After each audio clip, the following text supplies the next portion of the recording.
Shalom Bapak Ibu Saudaraku, kita bersyukur Tuhan pertemukan kita di Selasa pagi ini. Tentu ini adalah anugerah dan berkat dari Tuhan buat saudara dan saya. Mari kita mengalami kasih karunia Tuhan ini.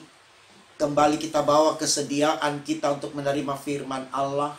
Dengan percaya lewat firman di pagi ini, kita semakin disemangati untuk melakukan apa yang baik di dalam kehidupan kita. Mari saudaraku, kita awali dengan doa. Kita berdoa. Tuhan Yesus yang baik, kami terus datang mensyukuri akan kasih sayang-Mu yang Engkau nyatakan bagi kami dari waktu ke waktu. Hari ini sebagai bentuk syukur kami atas kebaikan-Mu, kami kembali membawa kesediaan kami untuk menerima firman-Mu dengan percaya firman Allah di pagi ini akan semakin menyemangati kami untuk melakukan apa yang baik dalam hidup ini seperti yang Engkau inginkan. Untuk apa yang kami minta ini Tuhan berfirman-Lah, karena kami sedia mendengarkannya. Demi Yesus Tuhan kami. Amin.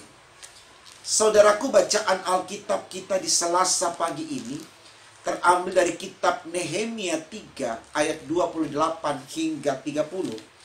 Bagian Alkitab ini dibacakan demikian.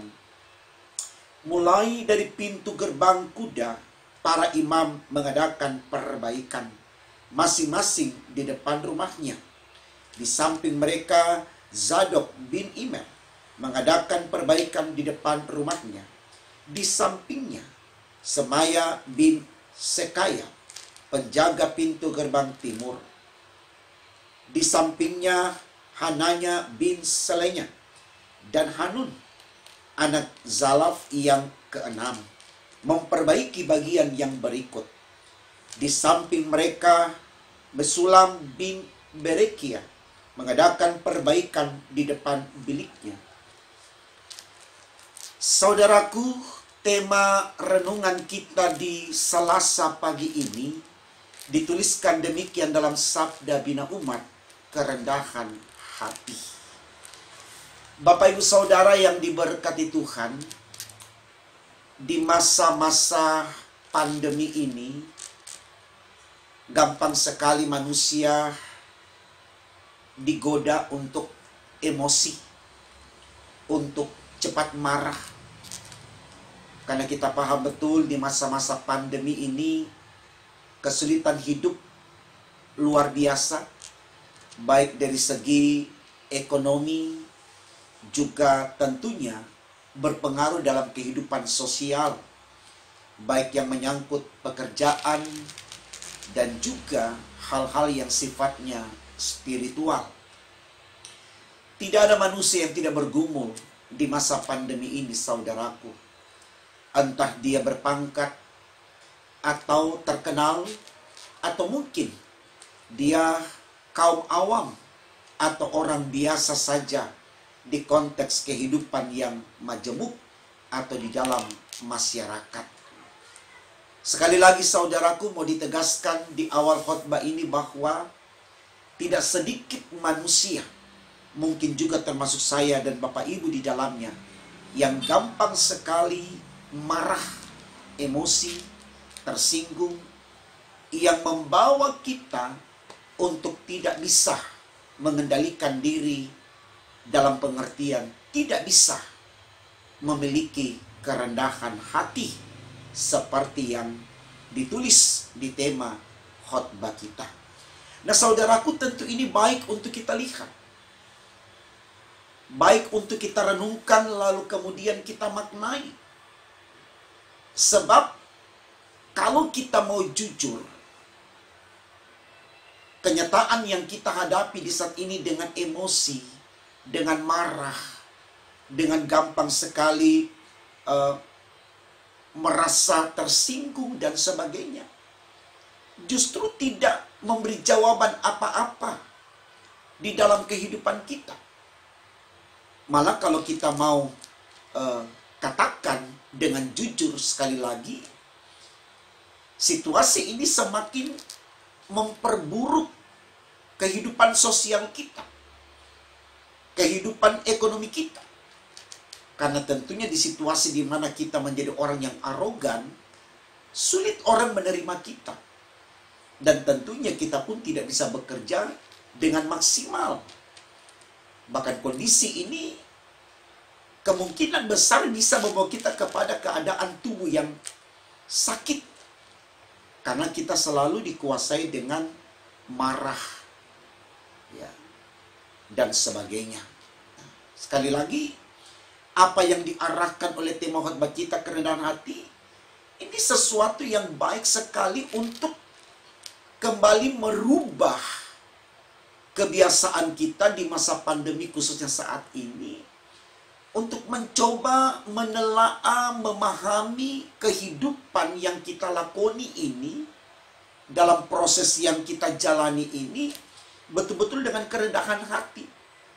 Kerendahan hati lebih membawa kita kepada pengertian bahwa kita siap menerima berbagai keadaan yang menindih, situasi apapun.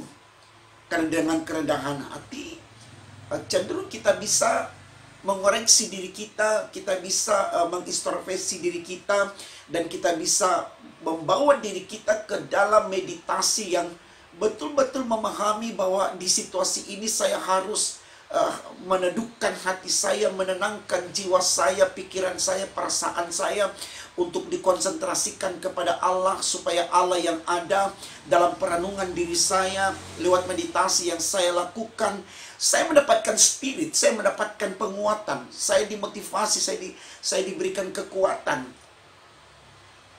Ini mungkin saudaraku yang bisa kita lihat dari makna tema khotbah kita, kerendahan hati. Artinya betul-betul di hadapan Allah kita merendah.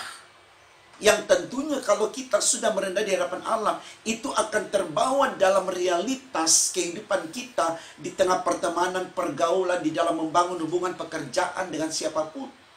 Kita tetap menjadi sosok yang lemah lembut, rendah hati, murah hati, memiliki kesopanan, kesantunan, kendati pun pergumulan tidak pernah berhenti menerpa kita.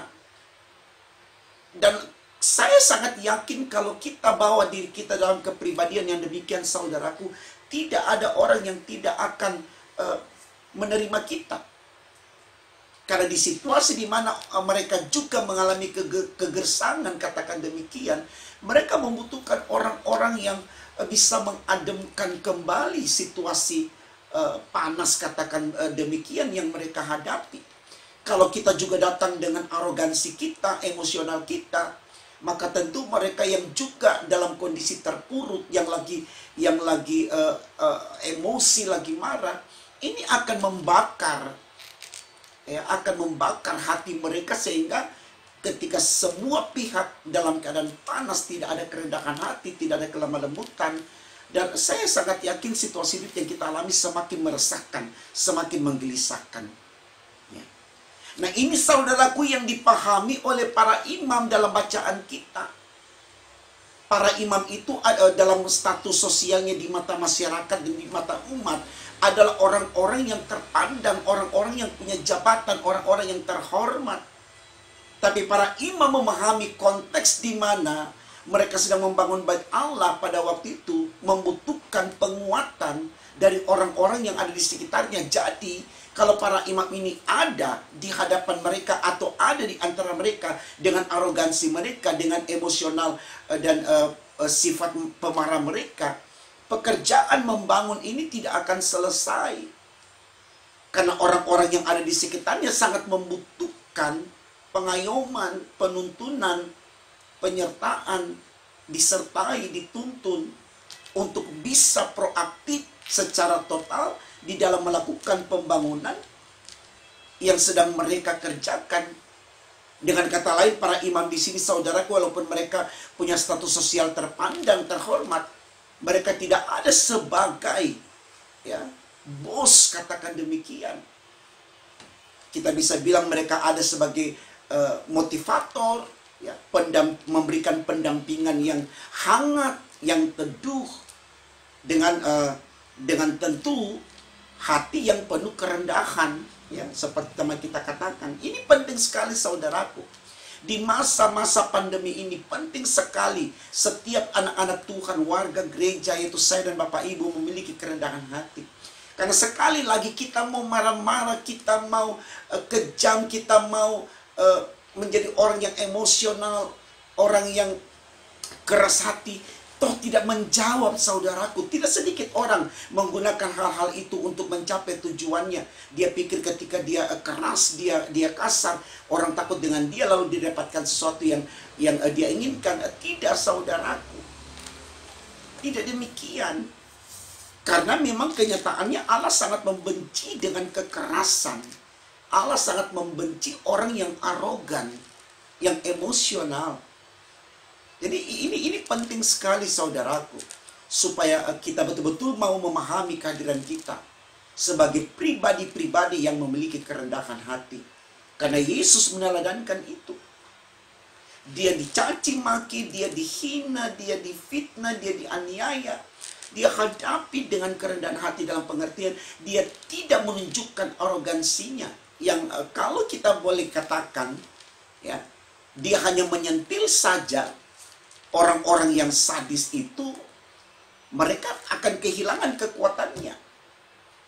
Tapi di sini karena Yesus tahu dia datang untuk menyelamatkan manusia dalam karya penebusan, dia harus meleburkan diri dalam karya Allah itu lewat peristiwa reinkarnasi.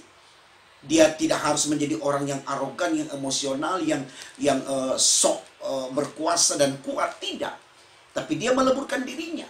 Ya, Filipi pasal 2 ayatnya yang ke-6 dikatakan, yang walaupun dalam kesetaraannya dengan Allah tidak dijadikan sesuatu yang harus dia pertahankan. Jadi dia setara dengan Allah, tapi dia tidak pertahankan.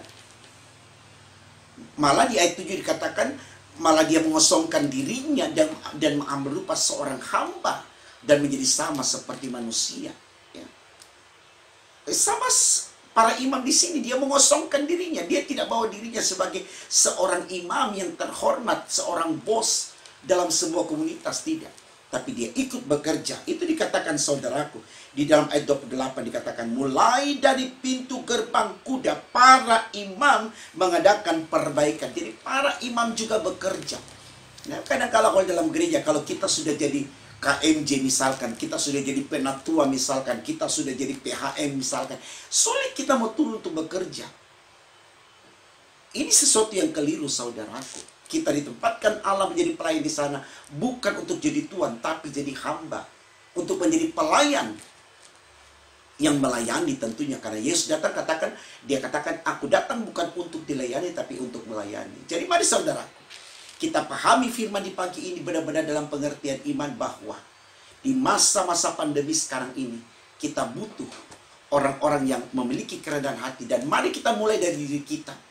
Bagaimana kita menjadi orang-orang yang rendah hati, artinya kita tidak menjadi orang yang sombong, kita tidak menjadi orang yang egois, kita tidak menjadi orang yang kasar, kita tidak menjadi orang yang arogan, tapi kita menjadi orang yang hatinya teduh. Ya, orang-orang yang betul-betul memiliki kelemah lembutan dan selalu siap mengayomi, menuntun, mengarahkan, menyegarkan, dan menyemangati siapapun yang ada di sekitar kita untuk sama-sama kita membangun bait Allah, yaitu persekutuan anak-anak Tuhan. Semangat untuk ini, saudaraku. Dalam Tuhan tidak ada yang mustahil. Jangan takut ketika Bapak Ibu akan melakukan kerendahan hati. Karena di sana Tuhan yang akan menyempurnakan, Tuhan yang menopang, dan Tuhan yang memberkati. Amin. Mari kita berdoa, saudaraku. Terima kasih Tuhan, karena Engkau sudah berikan pengertian kepada kami betapa pentingnya kami memiliki kerendahan hati. Karena sikap rendah hati membawa kami kepada situasi diterima, lalu mampu untuk mengolah segala sesuatu ini dengan tenang, dengan bijaksana, lalu kami mendapatkan apa yang kami inginkan. Karena itu Tuhan, jangan biarkan kami menjadi orang-orang yang emosional, arogan, orang-orang yang kasar, tapi kami menjadi orang-orang yang lembut, orang-orang yang murah hati, orang-orang yang selalu mengedepankan kepekaan nurani dan juga kepekaan iman. Pimpin kami hari ini Tuhan Yesus, karena kami tahu dalam bersama dengan Engkau tidak ada yang sia-sia di hidup kami.